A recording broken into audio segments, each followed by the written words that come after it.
அல்லேலூயா. நேரா உட்காருங்க. கர்த்தருடைய பரிசுத்த நாமத்துக்கு மகிமை உண்டாவதாக. இந்த அருமையான ஜூலை மாதத்துடைய 3வது வாரத்தில் தேவனை ஆராதிக்க முடியாமல் வந்திருக்கிறதா நம்ம யாருக்கும் பேசி நான் வாழ்த்துக்கிறேன். சந்தோஷமா இருக்கீங்களா? சந்தோஷமா இருக்கீங்களா? ஸ்தோத்திரம். கர்த்தர் ஒவ்வொருவரையுமே சாட்சியா வைத்திருக்க. சாட்சி அப்படின்னு சொன்னா கர்த்தர் எல்லாருமே சாட்சியா வைத்திருக்க. அப்படின்னு ஸ்தோத்திரம். இன்னைக்கு நம்ம ஜீவனோடு இருக்கிறது தேவனுடைய கிருபை, அவர் செய்திருக்கிறதான அற்புதங்கள். ஸ்தோத்திரம். பிப்ரவரி மாதம் எல்லாருக்குமே தெரியும், பஞ்சாபுக்கு போகும்படியாக கர்த்தர் உதவி செய்தார். பஞ்சாப் பகுதியில் ஊழியத்துக்கு போகும்படியாக தேவன் கிருபை பாராட்டினார். ஆமென் ஸ்தோத்திரம். இந்த பஞ்சாப் பிளான் ஆமென் ஸ்தோத்திரம் போவதற்கு பிளான் பண்ணும்போது ஆமென் ஸ்தோத்திரம் எந்த விதமான ஆமென் ஸ்தோத்திரம் பொருளாதாரம் நான் என் இடத்துல இல்லை. ஆமென் ஸ்தோத்திரம் யாரிடத்தும் கேட்கவும் இல்லை, எங்கிட்டையும் பொருளாதாரம் எதுவும் இல்லை. ஆமென் ஸ்தோத்திரம். கடைசி வாரத்தில் தான் ஆமென் ஜெபம் பண்ணுங்க, கர்த்தர் உங்களுக்கு கொடுக்க சுத்தமாக கொடுங்கன்னு சொல்லியிருந்தோம். சிலர் கொடுத்தீங்க, கர்த்தர் உங்களை ஆசீர்வதிக்கட்டும். ஆமென் ஸ்தோத்திரம். கிட்டத்தட்ட பார்த்தீங்கன்னா என்னுடைய செலவு கிடையாது. கிட்டத்தட்ட பார்த்தீங்கன்னா ஒரு 30,000 ரூபாய் செலவாச்சு. நாங்கள் போயிட்டு வரோம், 3 பேர் நாங்கள் போயிட்டு வரோம். 30,000 ரூபாய் செலவு பண்ணோம். அதில் என்னுடைய பங்குன்னு சொல்லி பார்த்தீங்கன்னா ஒரு பெரிய பங்குலாம் கிடையாது. கிட்டத்தட்ட பார்த்தீங்கன்னா ஒரு 5,000 ரூபாயிலேருந்து ஒரு 6,000 ரூபாய்க்குள்ள தான் இருக்கும். மீதி ஆமென் சொல்லி 25,000 ரூபாய் என்னோட வந்ததான சகோதரர்கள் செலவு கர்த்தர் அவங்களை ஆசீர்வதிப்பார். அப்படின்னு சொல்லுறோம். நான் என்ன சொல்ல வரேன்னா, இந்த நாளில் அவன் அந்த 5,000 ரூபாய் நாங்கள் செலவு பண்ணோம். என்னன்னா என்ன பண்ணோம்னா, அவன் அங்கே இருக்கிற பஞ்சாப் பகுதியில் ஊழியர் செய்கிறதுனா ஒரு 6 ஊழியர்களுக்கு சொல்கிறோம் நாங்கள் உதவி செய்யும்படியாக. அதாவது அப்படின்னு சொல்கிற அரிசி, ஒவ்வொரு ஊழியருக்கும் ஒரு 10 கிலோ அரிசியும், மற்றபடி ஒரு மளிகை சாமான், ஒரு குடும்பத்துக்கு என்னென்ன தேவைப்படுமோ அத்தனை மளிகை சாமானும் கொடுக்கறதுக்கு ஒரு 6 பேருக்கு அப்படின்னு சொல்கிற கர்த்தர் உதவி செய்கிறார். ஸ்தோத்திரம். அப்போல்லாம் கொரோனா தான் கிடையாது, லாக்டவுன் கொரோனா எதுவுமே கிடையாது. ஸ்தோத்திரம். நாங்கள் கொடுக்கும்போது எல்லாருமே ஸ்தோத்திரம் ஒரு ஃப்ரீயாக தான் இருந்துச்சு. அப்படின்னு சொல்லுவோம். அதன் பின்பாக நாங்கள் கரெக்டாக அப்படின்னு சொல்ல வீட்டுக்கு வந்து சேர்றோம். எல்லாருமே 20ஆம் தேதி வீட்டுக்கு வந்துடும். 21ஆம் தேதியிலேருந்து லாக்டவுன் ஆரம்பிக்குது. ஸ்தோத்திரம். அதன் பின்பாக தொடர்ச்சியாக லாக்டவுன் ஆகிட்டு இருக்கு. அப்படின்னு அதுக்கப்புறமா ஒரு 2 மாதம் கழிச்சு ஃபோன் பண்ணி பஞ்சாப் ஃபோன் பண்ணி பாஸ்டர் எப்படி இருக்கீங்க சொல்லி கேட்கும்போது அவங்க சொன்னாங்க, பாஸ்டர் நீங்கள் கொடுத்த அந்த பொருட்கள் தான் எங்களுக்கு இன்னைக்கு உதவியாக இருக்குதுன்னு சொல்லி சொன்னாங்க. அல்லேலூயா, அல்லேலூயா. நாங்கள் ஆமென் சொல்றோம், ஒவ்வொரு பாஸ்டருக்கும் 10 கிலோவும் ஆமென் மளிகை சாமான் கொஞ்சமும் நாங்கள் கொடுத்துருக்கோம். ஆனால் ஸ்தோத்திரம், இந்த லாக்டவுனில் எனக்கு மட்டும் பார்த்தீங்கன்னா கிட்டத்தட்ட ஆமென் ஸ்தோத்திரம் லாக்டவுன் நிமித்தமாக ஆமென் ஸ்தோத்திரம் இப்படியும் பார்த்தீங்கன்னா 150 கிலோ அரிசி வந்துச்சு. அல்லேலூயா. ஒரு பாஸ்டருக்கு நாங்கள் கொடுத்தது 10 கிலோ ஆக ஆமென் ஸ்தோத்திரம் 6 கிலோ 50 கிலோ மூட்டை இங்கேருந்து நாங்கள் தூக்கிட்டு போய் எல்லாருக்கும் கொடுத்தோம். ஆமென் ஸ்தோத்திரம். எங்களுக்கு ரிட்டர்ன் எனக்கு ரிட்டர்ன் வந்தது. மற்றவங்களுக்கு எப்படி வந்ததுன்னு தெரியாது. எனக்கு ரிட்டர்ன் எப்படி வந்துச்சுன்னு பார்த்தீங்கன்னா, யாருக்கிட்டையும் நாங்கள் போய் கேட்கவும் கிடையாது, கொடுங்கன்னு சொல்லி யாருக்கிட்டையும் உதவி செய்ய முடியும். எங்களுக்கு லாக்டவுனில் இருக்கிறோம் ஆமென் ஸ்தோத்திரம், நாங்கள் கஷ்டப்படுறோம், உதவி செய்யுங்கன்னு சொல்லி யாருக்கிட்டையும் போய் கேட்டதும் கிடையாது. கிட்டத்தட்ட நாங்கள் கொடுத்தது 50 கிலோ, ஆனால் திரும்பி வந்தது 3 மடங்காக வந்தது. அல்லேலூயா. மளிகை சாமானும் அப்படிதான். ஸ்தோத்திரம். அவங்க கொடுக்குறவங்க அரிசி மூட்டையும் பிளஸ் மளிகை சாமானும் கொடுத்து ஆமென் ஸ்தோத்திரம் நிறைவாக்குனாங்க. ஆமென் ஸ்தோத்திரம். கர்த்தருடைய கிருபையினாலே ஆமென் ஸ்தோத்திரம் தேவன் ஒரு நிறைவை எங்களுடைய வாழ்க்கையில் எங்கள் குடும்பத்தில் கர்த்தர் செய்தார். ஆகவே வந்ததை ஆமென் ஸ்தோத்திரம் நாங்கள் மாத்திரம் பயன்படுத்தாம ஆமென் ஸ்தோத்திரம் கஷ்டப்படுகிறதான அநேக ஜனங்களுக்கு ஆமென் ஸ்தோத்திரம் அநேக கிராமங்களுக்கு ஊழியர் செய்ததான பகுதிகளுக்கு ஒருவேளை உங்களுக்கு எல்லாம் கொடுத்துருக்க மாட்டோம். ஆமென் ஸ்தோத்திரம் எங்களெல்லாம் கொடுக்கலன்னு சொல்லி யோசிச்சிருக்கலாம். யாருக்குமே கொடுத்துரு, சபையில் உள்ளவங்களுக்கு யாருக்குமே கொடுக்கல. ஆமென் ஸ்தோத்திரம். சபைக்கு அல்லாதவங்களுக்கு, ஏன்னா உங்களையும் விசுவாசத்துல வளர்க்கணும்னு சொல்லி ஒரு வாஞ்ச ஒரு விருப்பம், அவ்வளோதான் நாங்கள் ஆமென் ஸ்தோத்திரம் உங்களுக்கு கொடுத்துருக்க மாட்டோம். ஆமென் கொடுத்தது ஆமென் ஸ்தோத்திரம் வெளியில உள்ள ஜனங்களுக்கு ஆமென் ஸ்தோத்திரம் கஷ்டப்படுறதான ஃபேமிலிக்கு நாங்கள் கொடுத்துருக்கோம். கர்த்தர் அவங்களை ஆசீர்வதிச்சிருக்கிறார். அவன் எங்களையும் ஆசீர்வதி. ஏன் இந்த காரியத்தை சொல்லணும்னா, ஆமென் ஸ்தோத்திரம் திடீர்னு ஒரு நாள் நான் யோசிக்கும் போது ஆமென் ஸ்தோத்திரம் அந்த போதகர்கள் சொன்ன வார்த்தைகளுடைய அவன் நினைவுக்கு வந்தது. அப்போ நான் யோசிக்கும் போது அவன் சொல்றான், அப்படிதானே நானும் போஷிக்கப்பட்டிருக்கிறேன். அப்படிதானே நானும் போஷிக்கப்பட்டிருக்கேன். அவன் சொல்றான், எத்தனையோ இடங்களில் நாங்க அறியாத ஜனங்கள்லாம் போன் பண்ணி, அறியாத அவன் ஊழியத்தில் இருக்கிறதெல்லாம் போன் பண்ணி அவன் சொல்றான், வாங்க பாஸ்டர் நான் உங்களுக்கு அவன் சொல்ற உதவிகளை தருகிறோம் என்று சொல்லி அவன் சொல்ற கூப்பிட்டு அவன் கொடுத்தாங்க. அவன் அல்லேலூயா, கர்த்தர் நிறைவாய் போஷித்து வந்தான், ஒரு குறைவும் இல்லாதது. அவன் அப்போ நிச்சயமாகவே இதிலிருந்து நம்ம தெரிந்து கொள்கிற என்னன்னா, கர்த்தரை நம்புகிறவர்களை தேவன் ஒரு நாள் வெட்கப்படுத்த தேவன் அல்லவே அல்ல. கர்த்தரை நம்புகிறவர்களை தேவன் ஒரு நாளும் வெட்கப்படுத்துகிற தேவனே அல்ல. அவன் கர்த்தருக்காக கொடுக்க அவன் சோதரம் நம்ம வெறுமையாக ஆகிறவர்களும் அல்ல. அவன் நம்ம கர்த்தருக்காக கொடுக்க தேவன் அதற்கு பல மடங்கு நமக்கு திரும்ப செலுத்த அவர் வல்லவரா இருக்கிறார். இதுல ஒரே ஒரு விஷயம் இருக்குது. அவன் நமக்கு ஆண்டவருக்காக கொடுக்கும் போது ஆண்டவர் நமக்கு திருப்பி கொடுப்பான்ற எதிர்பார்ப்பு நம்ம என்ன பண்றாரு, ஒன்றாக கொடுக்குறாரு. நம்ம கொடுத்தா ஆண்டவர் என்ன பண்ணுவாரு, கொடுப்பார் அப்படின்ற ஒரு எதிர்பார்ப்போட கர்த்தருடைய சமூகத்தை கொடுக்காம முழு இருதயத்தோடு கூட, அல்லேலூயா, கவனிக்கிறீங்களா, அல்லேலூயா, முழு இருதயத்தோடு கூட ஆமென் ஸ்தோத்திரம் கொடுக்கும்போது நிச்சயமாகவே தேவன் நம்முடைய வாழ்க்கையில் அற்புதங்களை செய்ய அவர் வல்லவராக இருக்கிறார். ஆகவே ஆமென் ஸ்தோத்திரம், கர்த்தர் எங்கள் வாழ்க்கையை மட்டுமாய் குறைவில்லாமல் நடத்தின தேவனாய் கர்த்தரை ஸ்தோத்திரிக்கிறேன், துதிக்கிறேன். கர்த்ததாமே ஆமென் ஸ்தோத்திரம் பெரிய காரியங்களை செய்வாராக. அதை தொடர்ந்து நாம் ஆமென் ஸ்தோத்திரம் சங்கீதம் 39ஆம் சங்கீதத்தை நாம் தியானிக்க போகிறோம். நாம் எடுத்துக்கொள்ளவும். சங்கீதம் 39ஆம் சங்கீதம் நாம் வாசிப்போம். ஆமென் ஸ்தோத்திரம் 13 வசனங்கள் உள்ளது. ஆமென் சங்கீதம் 39 சங்கீதக்காரனாக தாவீது பாடினதானே ஆமென் ஸ்தோத்திரம் சங்கீதம். ஆமென் இதில் வாசிக்கும் போது நிறைய காரியங்கள் சொல்லப்பட்டிருக்குது. ஆமென் அதில் ஒரு சில காரியங்களை மாத்திரம் நாம் தியானித்து கடந்து செல்வோம். அதில் முக்கியமான சாராம்சத்தை மாத்திரம் நாம் தியானிக்க போகிறோம். ஆமென் ஸ்தோத்திரம். இதில் பார்த்தீங்கன்னா 4வது வசனத்துல வாசிக்கும் போது, 4வது வசனத்தை வாசிக்கும் போது, கர்த்தாவே நான் எவ்வளவாய் நிலையற்றவன் அவன் என்று உணரும்படி என் முடிவையும் என் நாட்களின் அளவையும் எவ்வளவு என்பதை இவ்வளவு என்பதை எனக்கு தெரிவியும். அதே போல அடுத்த வசனத்துல பாத்தீங்கன்னா கீழே சொல்லப்பட்டது, எந்த மனுஷனும் மாயையே என்பதே நிச்சயம். அதுக்கப்புறம் 11வது வசனத்தை நீங்க பார்க்கும்போது கடைசி பகுதியில ஆமென் சொல்ற எந்த மனுஷனும் மாயையே. அப்போ இந்த சங்கீத பகுதியில ஆமென் ஸ்தோத்திரம் சாரம், அதாவது ஆமென் ஸ்தோத்திரம் முக்கியமானது. ஆமென் ஸ்தோத்திரம் எதனுடைய அடிப்படையில இந்த சங்கீதம் சொல்லப்பட்டிருக்கு என்று சொல்லி நீங்க பார்க்கும்போது, அவன் எந்த மனுஷனும் மாயம். அல்லேலூயா. இதனுடைய மைய கருத்து, இந்த சங்கீதத்தினுடைய மைய கருத்து என்ன சொல்லுவோமானால், அவன் எந்த மனுஷனும் மாயையே. அல்லேலூயா, அல்லேலூயா, அல்லேலூயா.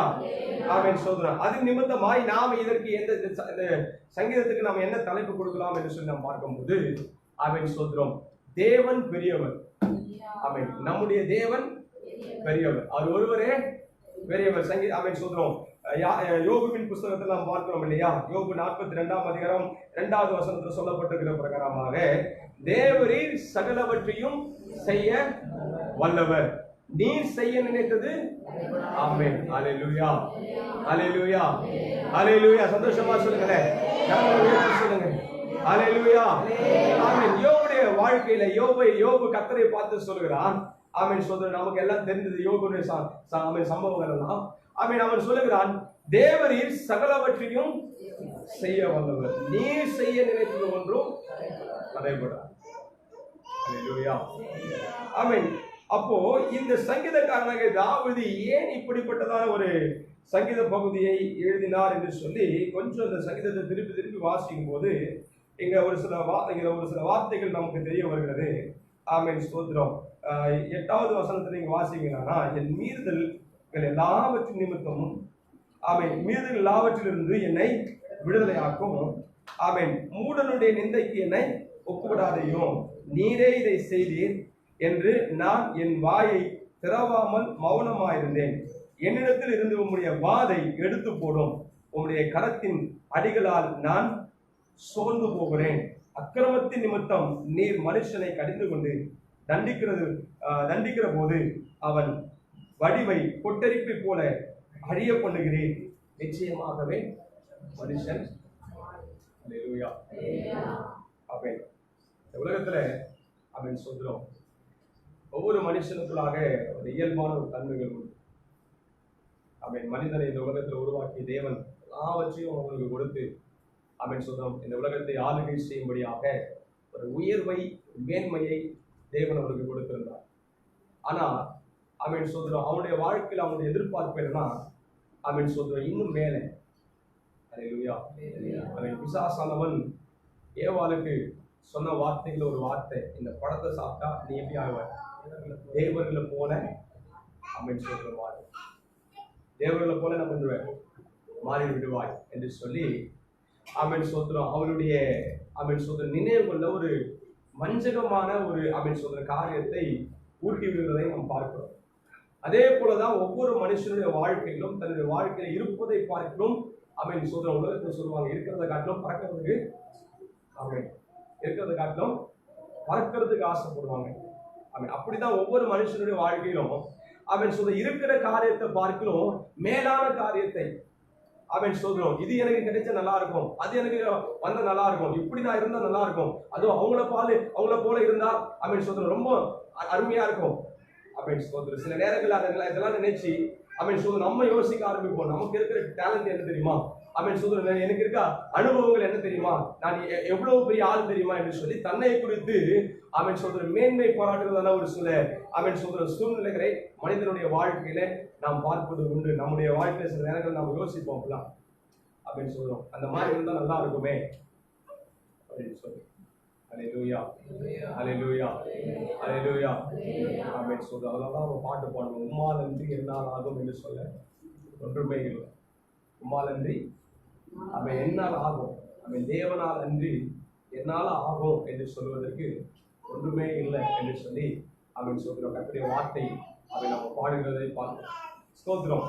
ஒரு சில சம்பவங்களை நாம் வாசித்து நாம் கடந்து செல்லலாம். நாம் வெகு சீக்கிரமாக அவன் சொல்கிறோம் இந்த காரியங்களை நான் காண்பித்துக் கொடுக்க நான் விரும்புகிறேன். அவன் சொல்ற ஆதி ஆகமத்தின் புஸ்தகம் அவன் சொல்ற 11வது அதிகாரம். இந்த பகுதிகளை நாம் வாசித்தது உண்டு, அவன் சொல்ற நாம் தியானித்தது உண்டு. அவன் ஆதி ஆகமத்தின் புஸ்தகம் 11வது அதிகாரம் அவன் 6வது வசனத்தை வாசிக்கலாம். அப்பொழுது கர்த்தர் ஜனங்கள் ஒரே கூட்டமாய் இருக்கிறார்கள், அவர்கள் அனைவருக்கும் ஒரே பாஷை இருக்கிறது, அவர்கள் இதை செய்ய தொடங்கினார்கள். ஆமென், ஆமென். இப்பொழுதும் தாங்கள் செய்ய நினைத்தது ஒன்றும் தடைபட மாட்டாது என்று இருக்கிறார்கள். மெயினான ஒரு விஷயம் என்னன்னா, மனிதர்கள் எல்லாரும் அவன் சொல்ற ஜனங்கள் எல்லாரும், அதாவது நோவாவின் காலத்துக்கு பின்பாக நோவாவுக்கு முன்பாக இருந்ததான எல்லா சந்ததியும் அலைந்து நோவாவுடைய வம்சம் பூமியில அவன் சொல்ற பெருக ஆரம்பித்த பின்பாக அவன் சொல்ற எல்லாரும் ஒரே கூட்டமாய் ஒரே இடத்துல இருந்திருக்கும் பொழுது அவங்களுடைய தலைவர்கள் எல்லாரும் அந்த ஆண்கள் எல்லாரும் சேர்ந்து கொண்டு நாம் எல்லாரும் பலம் பொருந்தியவர்களா இருக்கிறோம், நாம் எல்லாரும் அவன் சொல்றோம் பராக்கிரமசாலிகளா இருக்கிறோம், ஒரே பாஷை மட்டும்தான் பேசுறோம், அவன் சொல்றோம் ஒன்றா நம்ம குடும்பமா வாழ்ந்து கொண்டிருக்கிறோம். அவன் சொல்றோம் அதனால நாம என்ன பண்ணுவோம், அவன் ஒரு பெரிய கோபுரத்தை உண்டு பண்ணி அவன் சொல்றோம் வானளவாய் நம்ம ஒரு கோபுரத்தை உண்டு பண்ணி நமக்கு பெயரை உண்டாக்குவோம். அல்லேலூயா, அல்லேலூயா. என்ன சொல்றாங்க, நம்ம நானு அவன் சொல்றோம் என்னுடைய நாமம் நமக்கு பெயரை உண்டாக்குவோம் என்று சொல்லி நினைத்து கொண்டு அவங்களுடைய எண்ணம் என்னவா இருக்கிறதுனா அவன் நாம் நினைத்தது ஒன்றும், நல்லா கவனிக்கிறீங்களா, நாம் நினைத்தது ஒன்றும் தடைபடாது. அல்லேலூயா, ஆமென். சொல்றாங்க ஒரு பெரிய ஒரு தப்பான ஒரு காரியங்கள் செய்யல, அண்டருக்கு விரோதமான ஒரு பெரிய பாவம் செய்யல, சோத்திரம் கொள்ளை அடிக்கல, கொலை செய்யல, விபச்சார வயசுக்கான எதுவுமே பண்ணல. நினைச்சது என்னன்னா அவன் சொல்றான் நான் நினைத்தது ஒன்றும் தடைபடாது, என்னால் எல்லாவற்றையும் செய்ய முடியும். அவன் சொல்றான் நான் ஒரு பெரிய ஆள் என்று சொல்லி தன்னுடைய இருதயத்துல அவன் சொல்றான் அவங்க நினைக்க ஆரம்பித்தார். அல்லேலூயா, அல்லேலூயா. அருமையான காலைவல்ல தேவ சமூகத்துல கூடி வந்திருக்கிறதானே அவன் சொல்றான் நம்முடைய வாழ்க்கையில அவன் சொல்ற ஒரு விஷயத்தை நாம் புரிந்து கொள்ள வேண்டும். நாம் இன்றைக்கு ஜீவனோடு இருப்பது, இன்றைக்கு கர்த்தர் நமக்கு தேவையான காரியங்களை கொடுப்பது, நம்முடைய குடும்பத்தினுடைய வருமானங்கள் ஆசீர்வதிக்கப்படுகிறது. ஆமென் சோதரன். நாம் ஆமென் சோதரன் இருப்பதிலே சந்தோஷமா இருப்பதற்கு காரணம் நம்முடைய திறமையினால் அல்ல. நான் போய் வேலை செய்து சம்பாதித்து என்னுடைய வீட்டுக்கு தேவையான காரியங்களை நான் கொடுக்கறதுனால தான் என்னுடைய குடும்பம் நல்லா சாப்பிட்டு திருப்தி ஆகுது என்று சொல்லி நினைப்போமானால் நாம் தேவனுக்கு விரோதமாய் பாவம் செய்து கொடுக்கிறோம். கவனிக்கிறீங்களா? கவனிக்கிறீங்களா?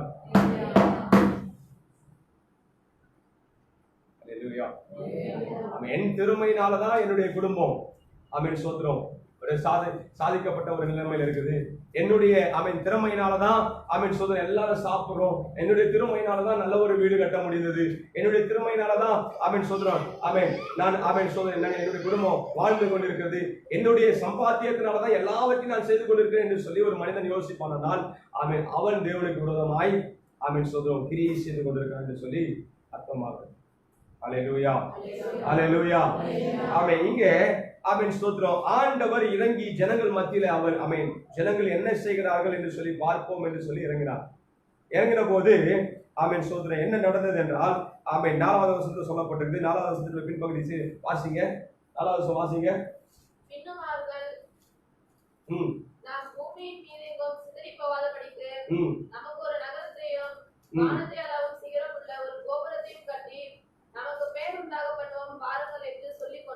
நமக்கு பெயர் உண்டாக்குவோம் வாருங்கள் என்று சொல்லிக் கொண்டார். அவங்க செஞ்ச ரெண்டு காரியம் என்ன? நமக்கு பெயர் உண்டாக்குவோம் என்று சொன்னாங்க. தேவன் இறங்கி பார்க்கும்போது நான் நினைத்தது ஒன்றும் தடைபடாது. அல்லேலூயா, அல்லேலூயா, அல்லேலூயா. ஸ்தோத்திரம். இந்த காலை வேளையில ஸ்தோத்திரம் கர்த்தருடைய சமூகத்தில் கூடி வந்திருக்கிறாங்க. நம்முடைய வாழ்க்கையில ஒரு விஷயத்தை நல்லா புரிந்து கொள்ளணும். ஸ்தோத்திரம். நாம் தேவனை உயர்த்துவதான ஜனங்கள், நாம் தேவனை ஆராதிக்கிறதான ஜனங்கள். தேவன் தான் உங்களையும் என்னையும் உருவாக்கி வைத்திருக்கிறார். தாயின் கற்பத்தில் நாம் உருவாக்கப்படுவதற்கு முன்னமாகவே. அல்லேலூயா. கவனிக்கிறீங்களா? கவனிக்கிறீங்களா? சோதரம். நீங்களும் நானும் பிறப்பதற்கு காரணம் நம்முடைய பெற்றோருடைய சோதரம் வல்லமையினாலும் பலத்தினாலும் அவங்களுடைய கிரியையினாலும் அல்ல. தேவன் உங்களை என்னையும் பிறக்க வைத்திருக்கிறார். அல்லேலூயா. நாம் தேவனுக்கு பிரயோஜனமானவர்கள் என்று எண்ணி தேவனுக்கு முன்பாக நாம் சோதரம் ஏதோ ஒரு காரியத்துக்கு பிரயோஜனமானவர்கள் என்று சொல்லி கர்த்தர் நம்மை குறித்து முன்குறித்தபடினால சோதரம் புருஷ சித்தத்தினாலாவது சோதரம் நம்முடைய ரத்தத்தினாலாவது நாம் பிறவாதபடிக்கு தேவனால் நாம் என்ன பண்ணப்பட்டிருக்கிறோம்? பிறந்திருக்கிறோம். அல்லேலூயா. தேவனால் உலகத்துல அவன் கிறிஸ்தவனா இருக்கட்டும், கிறிஸ்தவனை அல்லாதவனா இருக்கட்டும், அவன் வேறு ஒரு மதத்தை சார்ந்தவனா இருக்கட்டும், இயேசு விசுவாசிக்கட்டும், இயேசு விசுவாசியாமல் போகட்டும், ஒவ்வொரு மனிதனுடைய பிறப்பும் சோதரன் தேவனுடைய முன்குறிப்பினால இந்த உலகத்துல பிறந்திருக்கிறான். அல்லேலூயா. ஒவ்வொரு மனுஷனுமே தேவன் சோதரன் அறிந்தவராய், தேவன் சோதரன் தெரிந்து கொண்டவராய் இந்த உலகத்துல என்ன பண்ணிருக்கான்? சோதரன் பிறந்திருக்கான். எந்த சோதரன் குடும்பத்துல எந்த ஒரு கணவனோ எந்த ஒரு மனைவியோ சோதரன் எனக்கு ஆண் குழந்தை பிறக்கணும் அல்லது எனக்கு பெண் குழந்தை பிறக்கணும் அவனுடைய விருப்பத்தின்படியாக எந்த ஒரு குழந்தையும் என்ன பண்றது கிடையாது, பிறக்கிறதே கிடையாது. தேவன் என்ன குழந்தை பிறப்பதற்கென்று சித்தம் வைத்திருக்கிறாரோ அந்த குழந்தை தான் என்ன பண்ணுது? அல்லேலூயா, அல்லேலூயா. அறிவியல் என்னென்னவோ சொல்லுவாங்க, எக்ஸ் ஒய் சொல்றதெல்லாம் சொல்லுவாங்க. இந்த எக்ஸ் சேர்ந்தா சொல்ற ஒரு குழந்தை, எக்ஸ் ஒய் சேர்ந்தா ஒரு குழந்தை, இதெல்லாம் சொல்ற பிறக்குன்னு சொல்லி சொல்லுவாங்க. சொல்ற அதெல்லாம் உண்மைதான், அவங்களுடைய கண்டுபிடிப்பு பிரகாரம் தான். ஆனா அது எப்படி சேருது என்பதுதான் எந்த டாக்டரும் எக்ஸ் சேர்ந்தா ஒரு பெண் குழந்தை பிறக்கும், எக்ஸ் ஒய் சேர்ந்தா ஒரு ஆண் குழந்தை பிறக்கும் சொல்லி கண்டுபிடிக்கிறதுல உண்மைதான். ஆனா அதே நேரத்துல இந்த எக்ஸ் ஏன் சேருது, எக்ஸ் ஒய் ஏன் சேருது என்பதை எந்த அறிவியலும் இதுவரைக்கும் சொல்ல முடியல, எந்த டாக்டர் இதுவரைக்கும் சொல்ல முடியல. ஆனா வேதவசனத்துல சங்கீதக்காரன் தாவீது சொல்றாரு. அல்லேலூயா. வாசிச்சு இருக்கிறோம் 139ஆம் சங்கீதத்துல 13ஆம் வசனம் நினைக்கிறேன். வாசிங்க பார்க்கலாம் சீக்கிரம். ஒரு சில வசனங்கள் அடிக்கடி நம்ம மென்ஷன் பண்ணுவோம். சொல்றோம் 139ஆம் சங்கீதம் 16ஆவது வசனம். என் கரு உம்முடைய கண்கள் கண்டது. என்னுடைய அவயவங்களில் ஒன்றாகிலும் உருவேற்படுகிற நாட்களை அவை அனைத்தையும் உம்முடைய புஸ்தகத்தில் எழுதி வைக்கப்பட்டிருக்கு. அல்லேலூயா, அல்லேலூயா, ஆமென், ஸ்தோத்திரம். அப்போ ஆமென், ஸ்தோத்திரம். என்னுடைய கரு, அதாவது நான் பிறக்க வேண்டும், நீங்க பிறக்க வேண்டும், ஆமென், ஸ்தோத்திரம். இந்த உலகத்துல நீங்க மனிதராய் வாழ வேண்டும் என்று சொல்லி ஆமென், ஸ்தோத்திரம், நம்முடைய பெற்றோருடைய தீர்மானத்தின்படியாக நாம் இந்த உலகத்துல பெறவாமல் ஆமென், தேவனுடைய தீர்மானத்தின்படியாக இந்த உலகத்துல நம்ம என்ன பண்ணிருக்கோம்? அல்லேலூயா, அல்லேலூயா, ஆமென், ஸ்தோத்திரம். உங்களுடைய பெற்றோருடைய தீர்மானத்தின்படியாகவோ ஆமென், ஸ்தோத்திரம், நம்முடைய உறவினருடைய தீர்மானத்தின்படியாகவோ ஆமென், ஸ்தோத்திரம், நம்ம தாத்தா பாட்டியுடைய ஜீன் மூலமாகவோ நாம என்ன பண்றது கிடையாது. ஆமென், ஸ்தோத்திரம், பிறந்ததில்லை. தேவன் உங்கள் கருவை ஆமென், ஸ்தோத்திரம், தாயின் கற்பத்துல கண்டறிந்ததுனால் நாம் என்ன பண்ணப்பட்டிருக்கிறோம்? கவனிக்கிறீங்களா?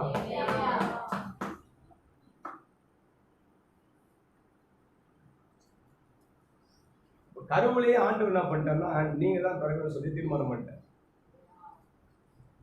ஆனா பிறந்துட்டு நம்ம பண்ற அட்டுலியும் ஆமென், ஸ்தோத்திரம், உலகம் சொல்லாது. ஆமென், ஸ்தோத்திரம். நம்ம இந்த உலகத்துல பிறந்துட்டு நம்ம பண்ற அட்டுகளையும் இந்த உலகம் என்ன பண்ணாது, சொல்லாது. இந்த அளவுக்கு நம்ம பண்றோம். நம்ம தான் பெரிய ஆளு. ஸ்தோத்திரம். பெற்றோருக்கு முன்னாடி நம்ம நின்று பேசுறதும் சரி, அப்ப உலக ஜனங்களுக்கு முன்பாக கொஞ்சம் படிச்ச ஒரு ஆளா இருக்கட்டும், ஆமென், ஸ்தோத்திரம், கொஞ்சம் அறிவு வந்துட்டோம் அதுல பிறகு ஆமென், ஸ்தோத்திரம், அப்பாவை காட்டிலும் ஒரு பெரிய ஆளாயிடுவார். அம்மாவை காட்டிலும் ஆமென், ஸ்தோத்திரம், இவங்களுக்கு நிறைய ஞானம் வந்துடும். ஆமென், ஸ்தோத்திரம். உலகத்துல அந்த டீச்சரை காட்டிலும், சொல்லிக் கொடுக்குற டீச்சரை காட்டிலும் டீச்சருக்கு என்ன தெரியும்? எனக்கு நிறைய தெரியும். அல்லேலூயா, அல்லேலூயா, அல்லேலூயா. கொஞ்சம் அவன் கொஞ்சம் ஞானம் வந்த பிறகு, கொஞ்சம் அறிவு வந்த பிறகு, கொஞ்சம் நம்ம கத்துக்கொண்ட பிறகு ஆமென், ஸ்தோத்திரம், கொஞ்சம் நமக்கு தெரிந்த பின்பாக நாம தான் பெரிய ஆளு ஆமென், ஸ்தோத்திரம் நினைத்து கொண்டு மனிதனுடைய நினைவுகள்ல பெரிய பெரிய காரியங்களை யோசிக்கிறது, பெரிய பெரிய திட்டங்களை போடுகிறது, பெரிய பெரிய தீர்மானங்களை நிறைவேற்ற வேண்டும் என்று சொல்லி நினைக்கிறது. அல்லேலூயா, அல்லேலூயா. இதெல்லாம் செய்யறது நல்லதுதான். ஆமென், ஸ்தோத்திரம். அது அப்படிலாம் யோசிக்கிறது நல்லது. பெரிய திட்டங்களை செய்யலாம், பெரிய காரியங்களை செய்யலாம், ஆமென், ஸ்தோத்திரம், பெரிய யோசனைகளை செய்யலாம். ஆனாலும் அவை இது தேவனுக்கு சித்தமானதா என்பதை குறித்து நாம் யோசிக்க வேண்டும். அல்லேலூயா, அல்லேலூயா, அல்லேலூயா, ஸ்தோத்திரம். ஆமென். சிம்சோனை குறித்து நாம் வேதத்தை வாசிக்கிறோம். சிம்சோன் என்கிறவன் ஆமென், ஸ்தோத்திரம், நஸ்ரேனாக இந்த பூமியில ஆமென், ஸ்தோத்திரம், பிறந்தார். மனோவாவுக்கு அவருடைய மனைவிக்கும் அநேக நாட்களாக பின்ன பெண்கள் இல்லாமல் ஆமென், ஸ்தோத்திரம், குழந்தைகள் இல்லாமல் இருந்துச்சு. மனோவாவுக்கும் அவனுடைய மனைவிக்கும் அநேக நாட்கள் திருமணம் ஆகி அவன் குழந்தை இல்லாமல் இருந்துச்சு. அப்பொழுது தேவதூதன் ஒருவன் அவன் ஒரு நாள் மனோவாவுடைய மனைவிக்கு அவன் தரிசனமாக்கி, அவன் உனக்கு ஒரு குமாரன் அவன் சொல்ல கொடுப்பேன், அவன் நசரேனா என்ன பண்ணு வளர்க்கணும். காரணம் என்னன்னா அவன் சொல்ல இவன் அவன் சொல்ற இஸ்ரவேலை ரட்சிப்பான் என்று சொல்லி கர்த்தர் அவனுக்கு ஒரு அவன் சொல்ற திட்டத்தை அவனுக்கு கொடுத்திருந்தான். அவன் சொல்றான், ஆண்டவர் இந்த இஸ்ரவேலை ரட்சிக்கும்படியாக அவன் சொல்ற சிம்சோனுக்கு ஒரு பெரிய திட்டத்தை கொடுத்து, ஒரு பெரிய தீர்மானத்தை கொடுத்து அவன் சொல்றான் அவனை உருவாக்கி வைத்திருந்தான். ஆனா அவன் சொல்றான் அவனுடைய வாழ்க்கையில பாத்தீங்கன்னா ஒரு சின்ன ஒரு பெண்ணுக்காக அவன் பெண் மீது ஆசைப்பட்டவனாக தன் வாழ்க்கை முழுசுமே என்ன பண்ணிட்டான், இழந்து போயிட்டான். அவன் முதல்ல அவன் ஒரு பெலிஸ்திய பெண் என்ன பண்ணான் பார்த்தான். ஏன் பாத்தீங்கன்னா பெலிஸ்தியரை அவன் குற்றம் பிடிக்கும்படியாக அவன் அப்படி அவன் சொல்றான் நடத்தப்பட்டான் என்று சொல்லி வேதம் சொல்லுது. அதன் பின்பாக பார்க்கும்போது அவன் சொல்றது இவனுக்கு இதே பழப்பாவே. அல்லேலூயா, அல்லேலூயா, அவன் சொல்றோம் நாம பிறந்தது ஒரு நோக்கம். அவன் சொல்றான் பிறந்து தேவனுடைய திட்டத்தை நிறைவேற்றுவதற்கு ஒரு நோக்கத்தை ஆண்டவர் நம்முடைய வாழ்க்கையில வைத்திருக்கிறார்கள். ஆனா அவன் சொல்ற அந்த திட்டத்தை அறிந்தவர்களாய் அந்த திட்டத்தின்படியாக நாம் வாழ்வோமானால் நம்முடைய வாழ்க்கையில் எந்த விதமான பிரச்சனைகள் வந்தாலும், எவ்வளவு போராட்டங்கள் வந்தாலும், எவ்வளவு பாடுகள் வந்தாலும் கர்த்தராகிய தேவன் நம்மோடு இருந்து நம்முடைய எல்லாவற்றிலும் ஜெயமாய் மாற்ற அவர் வல்லவராக இருக்கிறார்.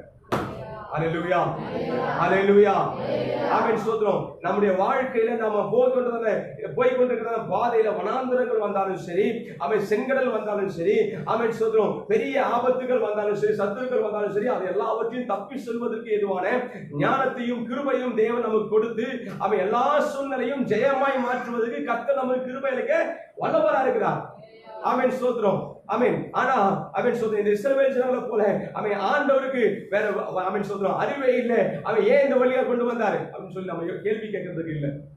அல்லேலூயா, அல்லேலூயா, அவன் சொல்ற இஸ்ரவேல் ஜனங்கள் அவன் எகிப்திலிருந்து விடுதலை ஆக்கி அவன் கர்த்தர் எந்த வழியை கொண்டு போனாராமா, அவன் செங்கடல் வழியாக மகா சமுத்திரமாகிய செங்கடல் வழியாய் கொண்டு போனார். ஏன்னு சொல்லி நீங்க பார்ப்பீங்கன்னா, இவர்களை பெலிஸ்திய தேசத்தின் வழியாய் கொண்டு போவோமானால் இவர்கள் கானான் தேசத்துக்கு மிக சமீபமாய் போய் சேர்ந்துருவாங்க.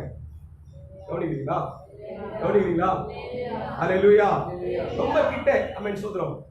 இப்போ உத்தரமேருக்கு இப்படி போனா ரொம்ப ரொம்ப கிட்ட.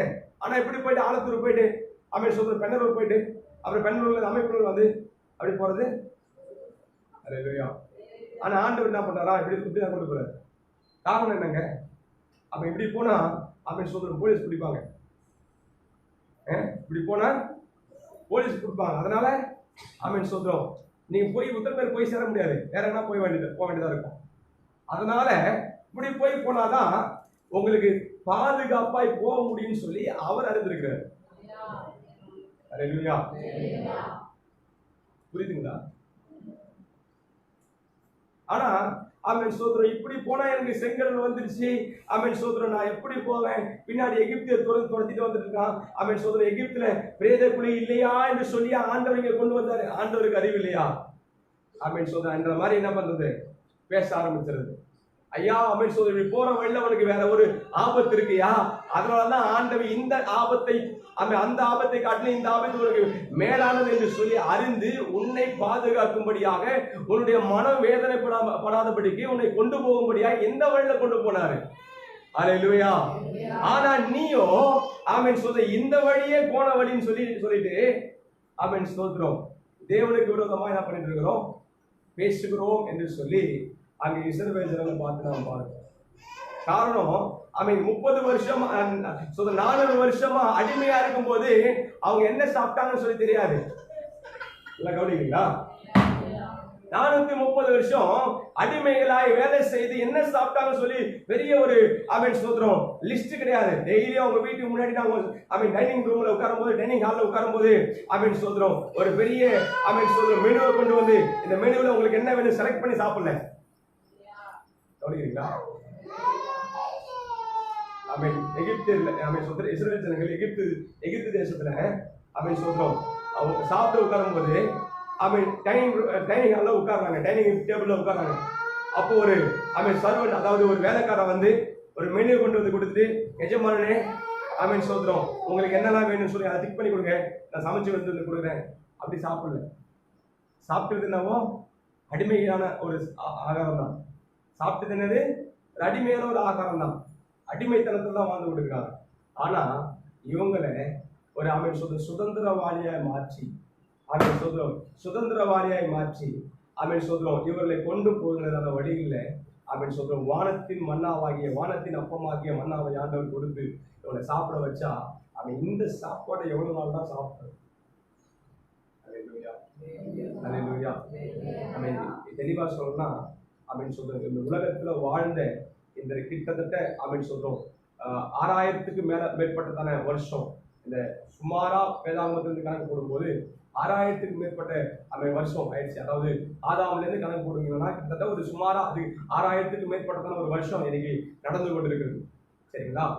சொல்ற இத்தனை வருஷத்துல 40 வருஷம் மண்ணா சாப்பிட்டாங்க பார்த்தீங்களா? அந்த சாப்பாடை எந்த மனுஷனுமே சாப்பிட்டு கிடையாது. பூமியில அப்போ வாழ்ந்த மனுஷனும் சாப்பிடல.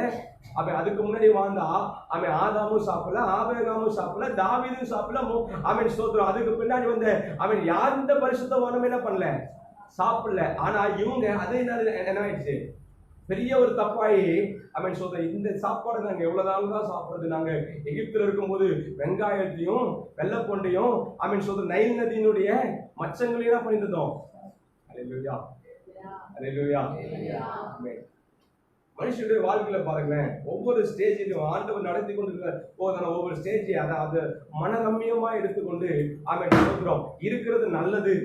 இப்போ ஆண்டவர் கொடுத்திருக்கிறது கர்த்தருடைய கிருபையினால நான் வாழ்ந்து கொண்டிருக்கிறேன் சொல்ற என்று சொல்லி கர்த்தரை துதிக்கிற ஒரு சொல்ற எண்ணெய் இல்லாம சொல்ற இல்லாத காரியத்தை குறித்து தேவனிடத்துல கசப்பாக மனவேதனையோட சொல்ற ஏன் ஆண்டவரே என்று சொல்லி தேவ சொல்ற எப்ப பார்த்தாலும் கண்ணீரோடு வருது. கவனிக்கிறீங்களா? நிறைய பேருடைய வாழ்க்கையில் அப்படிதான் இருக்கிறோம்.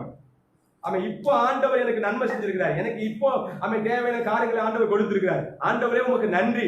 எத்தனை பேர் நம்ம சொல்றோம்? அது சொல்றது கிடையாது. என்ன தெரியுமா சொல்றோம்? அதுக்கு ஒரு ஒரு ஒரு 5% கொடுத்தனா நன்றி சொல்றது, ஒரு 5% கொடுத்தனா அவன் 95% என்ன நம்ம பண்றோம்? ஆண்டவரே இது இல்ல, அது இல்ல, அவன் அதை கொடுங்க, இதை கொடுங்க, அதுதான் என்ன பண்ணிட்டு இருக்கோம். 95% அதுதான் நம்ம கேட்டுட்டு இருக்கோம். அல்லேலூயா, அல்லேலூயா அப்படின்னு சொல்றோம். உங்களுக்கு தேவையான காரியங்களை உங்களை காட்டிலும் ஆண்டவர் நல்லாவே அறிந்து வைத்திருக்கிறார். அல்லேலூயா. அதனால சங்கீதக்காரர் சொல்றாரு, அது எனக்காக யாவற்றையும் அவர் செய்து முடிச்சார். அல்லேலூயா. எனக்காக தேவனை கர்த்தர் எப்படி பண்ணாரு? எல்லாவற்றையும் செஞ்சு முடிச்சு வச்சிருக்காரு. ஸ்தோத்திரம். அதை அனுபவிக்க வேண்டியதுதான் என்னுடைய வேலை. அல்லேலூயா. ஆமென். ஸ்தோத்திரம். ஆமென். கர்த்தர் எல்லாவற்றையும் கொடுத்திருக்க இங்க என்ன நடக்குதுன்னா, ஆமென் ஸ்தோத்திரம், நமக்கு பேருண்டாக்கும்படியாக ஒரு பெரிய கோபுரத்தை என்ன பண்ணுவோம்? கட்டுவோமாக என்று சொல்லி ஜனங்க என்ன பண்றாங்க?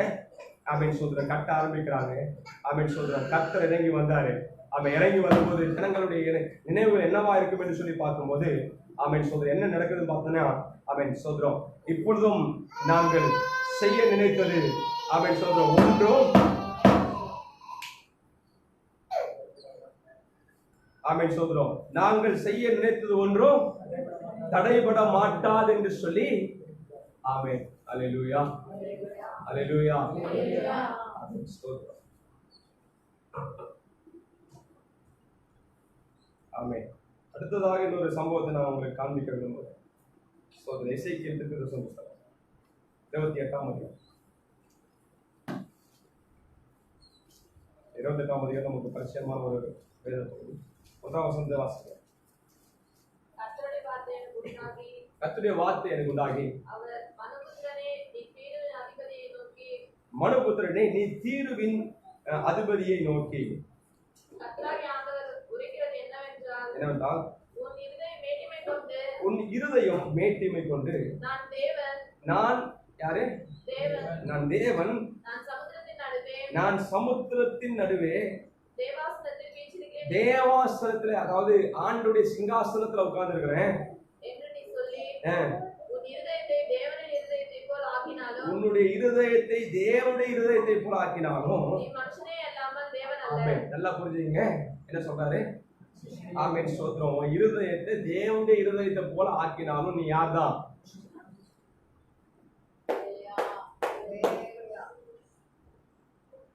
ஆமென் ஸ்தோத்திரம். தீருவின் ராஜா அதிபதியை பார்த்து இங்க சொல்லப்பட்டிருக்கிறது.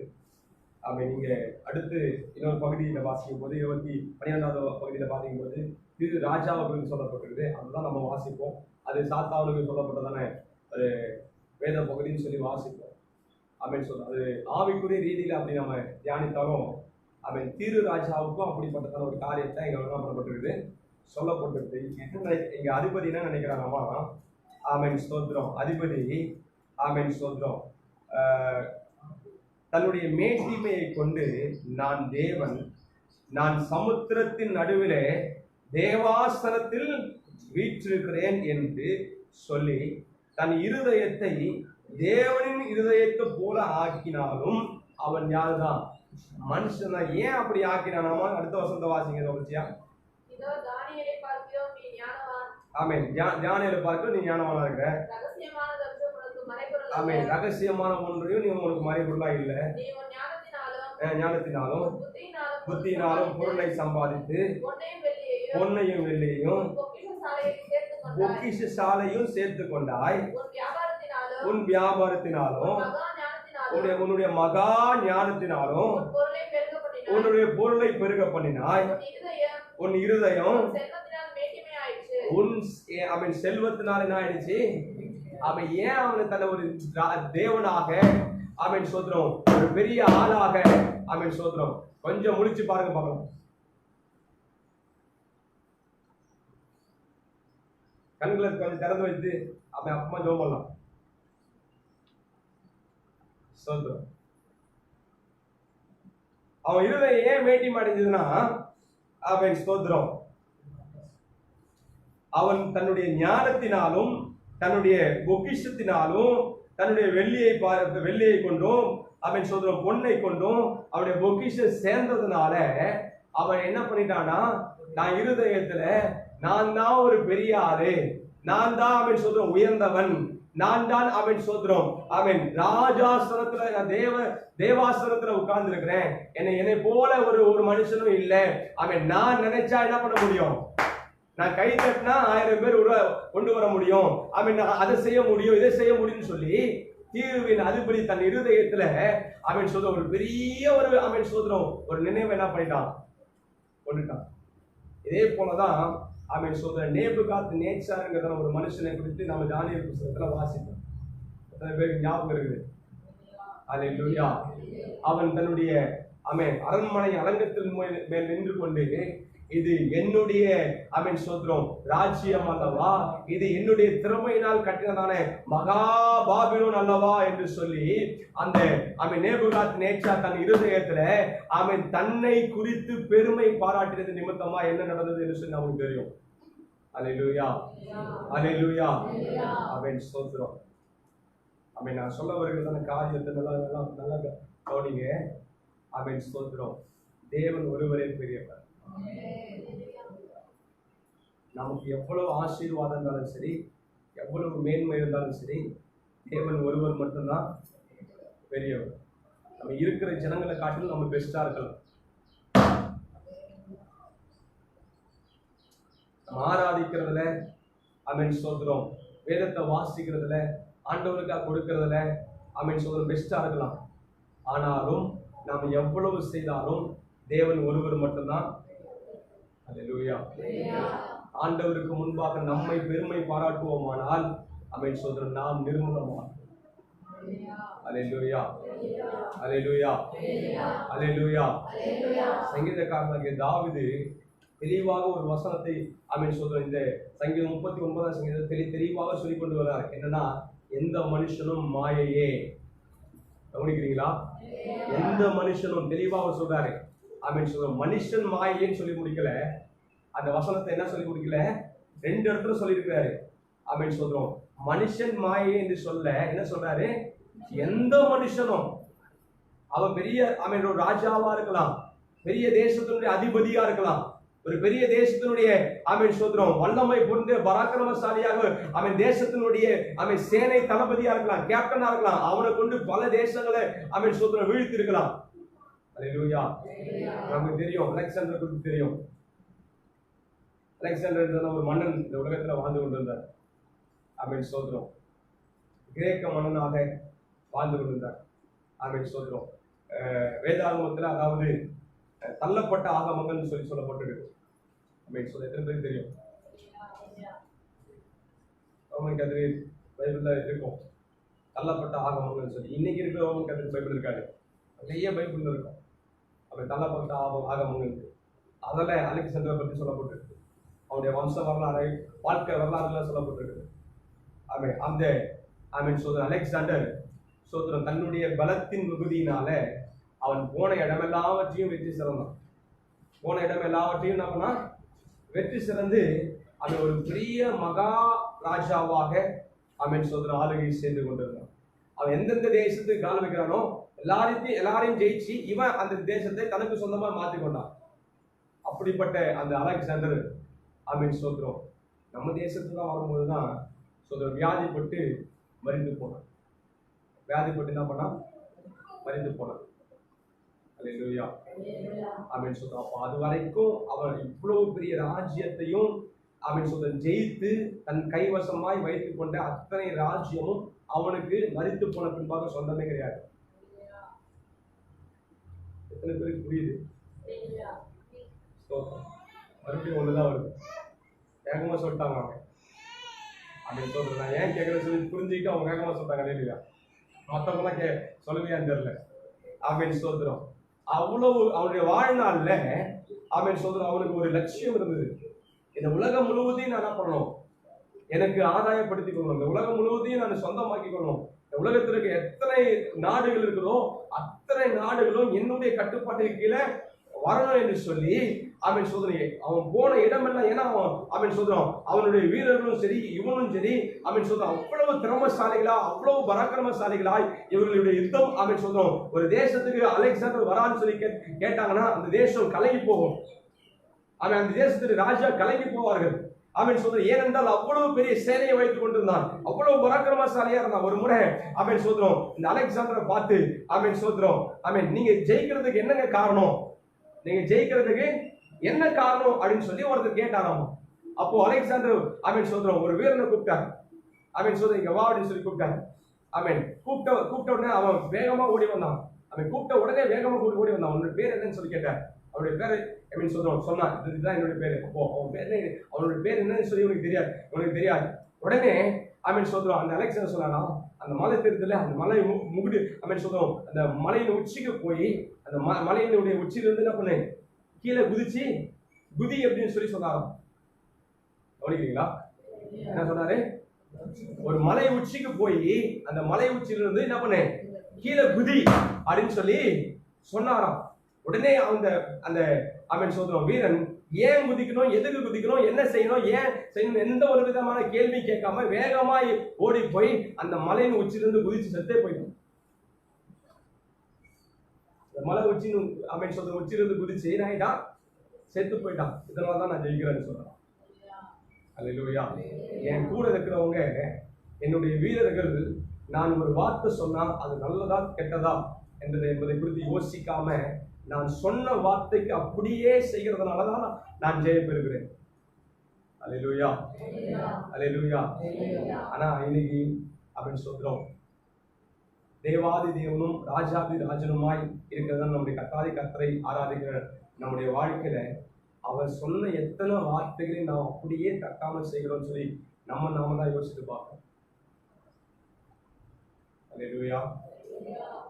அவ்வளவு ஆமென் சோதரம் உண்மையுள்ள வீரர்களையும் பராக்கிரமசாலிகளான வீரர்களையும் கொண்ட அந்த ஆமென் சோதரம் ராஜாவாகிய அந்த அலெக்சாண்டர் மரித்து போகும்போது அவன் சொன்னானா, நான் மரித்து போகும்போது என்னுடைய அந்த அந்த அடக்கம் பண்ணுங்க அந்த பெட்டியில 2 பக்கம் என்ன பண்ணுங்க, 2 ஓட்டை வைத்து ஆமென் சோதரம் என்னுடைய இடது கையை ஒரு பக்கத்துலயும் என்னுடைய வலது கையை ஒரு பக்கத்துலயும் அந்த ஓட்டைக்கு வெளியில தெரியுற மாதிரி என்ன பண்ணுங்க வைங்கன்னு சொல்லி சொன்னான். காரணம் ஏன்னு கேட்டீங்கன்னா, இத்தனை பெரிய ராஜ்யத்தையும் நான் சம்பாதித்தேன், நான் மரித்து போகும்போது என் கையில என்ன இல்லை, ஒண்ணுமே இல்லை.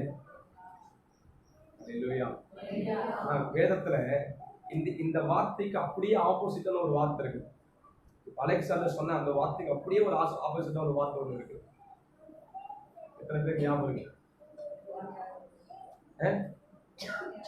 ஆமென் ஸ்தோத்திரம். யாக்கோபு சொல்றாரு, வெறுங்கையாய் போனேன், இரு பரிவாரங்களோடு வந்திருக்கேன். அல்லேலூயா. அந்த உலகத்தின் பின்பாக நாம் ஓடும் போது எத்தனை பரிவாரங்களோடு போனாலும் திரும்பி வரும்போது வெறுங்கையா தான் வரும். ஆனா ஆண்டவரை தேடி ஆண்டவர் பக்கமா ஆண்டவரை சித்தத்தின்படி நாம ஓடுவோம் போது வெறுங்கையாய் போனால் கர்த்தர் இரு பரிவாரங்களோடு நம்ம நம்புறாரு. யாருக்குமே அந்த விசுவாசம் இல்லையோ? அல்லேலூயா. ஆமா. ஆமென் சோதரம் உலக பிரகாரமான காரியங்களை பாருங்களேன். ஆமென் சோதரம் இத்தனை பெரிய ராஜா வெறுங்கையாய் போய் கொண்டிருக்கான். ஆனா ஆமென் சோதரம் யாக்கோபு சொல்றான், நான் வெறுங்கையா போனப்பா உம்மை நம்பி. ஆமென், வெறுங்கையா உம்மை நம்பி போனேன், ஆண்டவரை நம்பி நான் வெறுங்கையாய் போனேன். ஆனா திரும்பி வரும்போது கர்த்தர் எனக்கு இரு பரிவாரங்களோடு என்னை ஆசீர்வதித்து என்னை உயர்த்தி வச்சிருக்கிறார். அல்லேலூயா. ஒருவேளை நினைக்கலாம், இந்த யாக்கோபு செத்து போன பிறகு என்னத்தை கொண்டு போனாருன்னு. இன்னைக்கு வரையும் யாக்கோபை குறித்து நம்ம பேசிட்டு இருக்கோம். அவனுடைய பொக்கிஷத்தை பரலோக ராஜ்யத்தில் சேர்த்து வச்சிருக்கான். அல்லேலூயா, அல்லேலூயா. ஆமென் சொல்றோம். அப்போ உலகத்துல ஆமென் சொல்றோம் எவ்வளவு பெரிய ஆமென் சொல்றோம் பலம் பொருந்தியவனா இருந்தாலும் ஆமென் சொல்றோம் தன்னுடைய வாழ்க்கையில தன்னை ஒரு பெருமைப்படுத்தினவனாய் இருப்பானே, ஆனால் அவன் சோதரம் தேவனுக்கு முன்பாக ஒன்றும் இல்லாதவனாக போவான். இந்த தீரு ராஜாவை குறித்து வாசிக்கிறோம். அவன் தன்னை ஒரு தேவனாகவும் அவன் தேவாசனத்துல உட்கார்ந்து இருக்கிறவனாகவும் அவன் சோதரம் தன்னை ஒரு தேவன் தன்னை இருதயம் முழுவதுமாக தன்னை ஒரு தேவனாக நினைத்துக் கொண்டதுபடினால அவன் ஆண்டவர் அவனை பார்த்து சொல்றாரு, உன் ஞானம் பெருசுதான், உன் அறிவு பெருசுதான், உன் புத்தி பெருசுதான், உனக்கு மறைபொருள் ஒண்ணுமே இல்லதான், எல்லாம் கரெக்ட் தான், நீ ஞானத்தில சிறந்தவன் தான், அறிவுல சிறந்தவன் தான், உனக்கு மறைபொருளாய் ஒன்றுமே இல்லதான். இதன் நிமித்தமாய் உன் ஞானத்தின் நிமித்தமாய் நீ பொன்னை சம்பாதித்தாய், வெள்ளியை சம்பாதித்தாய், உன்னுடைய பொக்கிஷசாலை பெரிதா இருந்தது, நீ பெரிய ஒரு அவன் வியாபாரத்தினால் அவன் சொல்ற விருத்தி அடைந்திருந்தாய். ஆனாலும் அவன் சொல்றோம் நீ யார் தான் இல்லை, ஆமென் ஸ்தோத்திரம். தேவன் இல்ல, நீ மனுஷன் தான் என்று சொல்லி ஆண்டவர் என்ன பண்றாரு, அவன் எசேக்கியேல் தீர்க்கதரிசி மூலமாக தீர்க்க தரிசனமாய் என்ன பண்ணிட்டு இருக்காரு, உரைத்துக் கொண்டிருக்கார். காரணம், அவன் தெளிவாக இன்னொரு வசனத்தை சொல்றாரு பாருங்களேன். அவன் அதே 28வது அதிகாரம், எசேக்கியேல் தீர்க்கதரிசி புத்தகம் 28ஆம் அதிகாரம் ஆமென் 9ஆம் வசனத்தை வாசிங்க பார்க்கலாம். ஆமென். தீர் அதிபதியே, நீ உன்னை ஆமென் தேவனாகவும் தேவாசனத்தில் உட்கார்ந்து இருக்கிறவனாகவும்